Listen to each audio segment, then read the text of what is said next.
నిఖిల్, కావ్య వీళ్ళిద్దరు కలిసి కానీ అనే యూట్యూబ్ ఛానల్ అయితే స్టార్ట్ చేశారు. కొన్ని అనివార్య కారణాల వల్ల ఆ యూట్యూబ్ ఛానల్ని వేరే వాళ్ళకి అప్పగించడం జరిగింది. కానీ రీసెంట్గా వీళ్ళిద్దరూ సంక్రాంతి సెలబ్రేషన్స్ ఎలా చేసుకున్నారు, వీళ్ళిద్దరూ మళ్ళీ మీట్ అవుతున్నారా, మళ్ళీ ప్యాచప్ అవుతున్నారా అనే విషయాన్ని ఈ వీడియోలో క్లియర్ కట్గా తెలుసుకునే ప్రయత్నం చేస్తాము. ఇన్స్టాగ్రామ్ వేదికగా కావ్య కొన్ని ఫొటోస్ అయితే ఇన్స్టాగ్రామ్లో పోస్ట్ చేయడం జరిగింది. దానికి క్యాప్షన్గా నిండుగా వికసించే జీవి అని క్యాప్షన్ అయితే పెట్టుకున్నారు.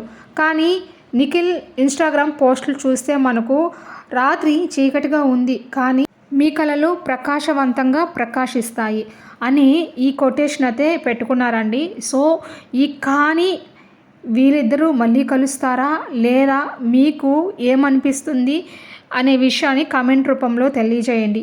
వీళ్ళిద్దరూ కాంబినేషన్లో వచ్చిన సీరియల్స్ కానీ ప్రోగ్రామ్స్ కానీ సూపర్ డూపర్ హిట్ అయ్యాయి. సో వీళ్ళిద్దరు కాంబినేషన్లో మళ్ళీ ఒక సీరియల్ రావాలని మనస్ఫూర్తిగా అందరూ కోరుకుంటున్నారు.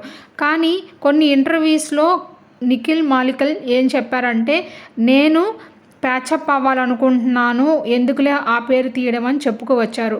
కొన్ని యూట్యూబ్ ఛానల్స్ మా పేరు యూజ్ చేసుకొని మనీ ఎర్న్ చేసుకుంటున్నారు, ఇంక నన్ను ఆపండి, నాకు కావ్యకి ఎటువంటి సంబంధం లేదని మరొక ఇంటర్వ్యూలో చెప్పారు. ఒక్కొక్క ఇంటర్వ్యూలో ఒక్కొక్క విధంగా ఫ్లిప్ అవుతూ తన అభిప్రాయాన్ని మార్చుకుంటున్న నిఖిల్ ఫేకా కాదా? కామెంట్ బిల్లో